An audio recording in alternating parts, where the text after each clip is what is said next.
We will move on to Christy, who will be talking about the sex realists in academia and their enemies. Welcome, Christy. I think most people probably know what happened. I was teaching in a class and a student said I wasn't qualified after I answered her question that there's two sexes with variation. And it early had become compelled speech that I was asked at my university to state or at least believe in multiple sexes. And I taught beyond the binary for about 30 years, but what I hadn't realized, and I was on sabbatical for a year in 2018, when a lot of gender identity stuff I think was really growing on campus. Then I mostly taught online. So come to the fall of 2020, I did not realize that there were mandatory pronouns, mandatory in some K-12 and college classes. I did not realize that the idea of the biology of sex was undermined. And indeed, teaching beyond the biology became in certain non-science, non-biology fields, destroying the binary, undermining the binary. The binary doesn't exist. The binary is mystified. Who knows if there's a spectrum or not?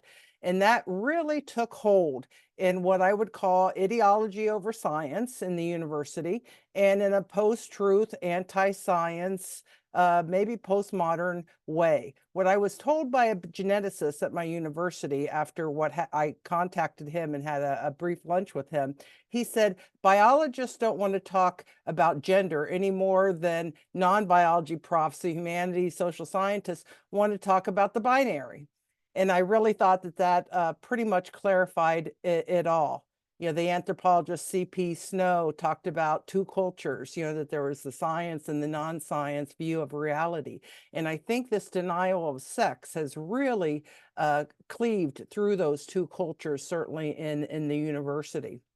After I said there were two sexes with variation, and the university removed me from my class and had a horrible restorative justice event where I was supposed to admit to multiple sexes, what the university responded with was to put on a workshop beyond the binary, where it was just with trans rights activists, which I support trans rights activists, but they didn't have a biologist. They didn't have anybody with any science background. And this was to, you know, heal the university that was hurt by hearing a professor said there two sexes existed.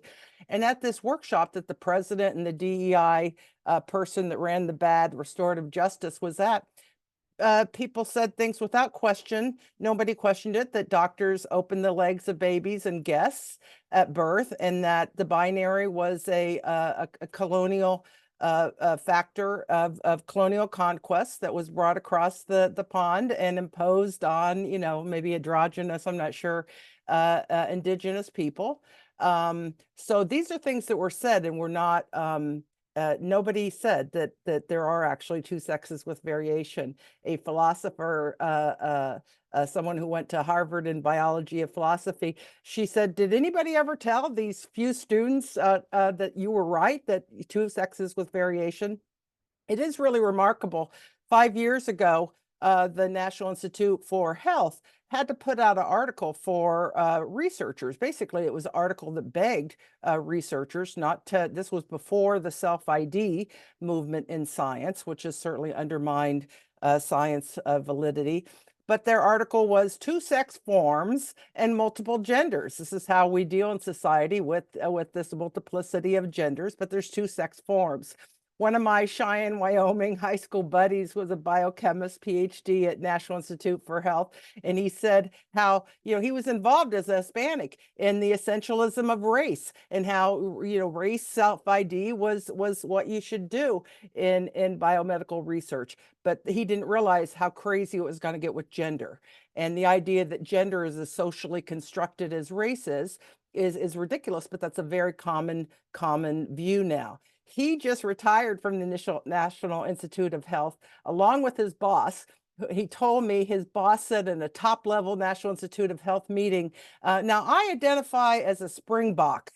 So, you know, what are we gonna, wouldn't you love to be a fly on the wall? And they both retired, which was probably a good thing. So I, as a longtime hard left sociologist, women and gender studies, as a more empirical, historical view of women and gender studies, I did not realize what the craziness with gender on campus. I started studying very quickly. Anne Minash from FIST, Feminist and Struggle, really found me. And when she was telling me about the erasure of sex, I looked at the phone. I thought, oh, this conspiracy, crazy.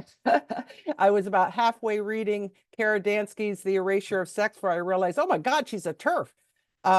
So this was all very new to me. But I've attended a couple wonderful gender critical meetings. I do agree that probably sex realism is the better phrase overall. What happened with Title IX is absolutely ridiculous. The entire decade of the 90s, I was the Title IX consultant for the state of New Hampshire. We were trained by lawyers at the office from the Office of Civil Rights. I'd love for Kara to respond to this. We were trained to go after behavior, not belief. We were told, you talking with the school principal, he might be racist as heck, but if it's his beliefs, we go after behavior. You have to behave in a way that comports with the civil rights law and protected categories. And I think that is what has changed. That kind of analysis that it might be behavior in civil rights, but it's belief, and the whole thought police kind of analysis. I also think an issue that's happened is the Gen X students. Now I'm approaching retirement age, so you can just say I'm an old fart, which I am. But what I've realized is that students now identify personal identity with social justice. This is kind of confusing in a hyper-individualistic society. I suppose we should have expected it. Someone said, I thought this was brilliant, and after George Floyd was killed in 2000, social justice warriors wanted to change the society, and they couldn't, and they weren't able to, right? It was still racist, but what they could do is go after people on the workplace that use the wrong pronoun. And so they became these little social justice warriors, kind of a gotcha issue. I realized that pronouns had become. Have you gotten any support in academia? And if so, what did that support look like? It's really been crickets, even though hundreds of people asked the university to support me. Jennifer Gingrich did a change.org petition. Over 4,000 people signed it saying universities must support sex realism. And there's been absolutely nothing. And in fact, there's been retaliation. I got moved to the lowest level classes, and many professors are very worried about this issue, and they do believe that the binary somehow is automatically transphobic. I'm not really sure why that's happened. I'd like to say a very similar issue. Here's some good news. I don't know what my university is going to do, but I just heard from a biology professor. Dozens of biology professors contacted me around the world here saying that they were canceled for teaching their subject.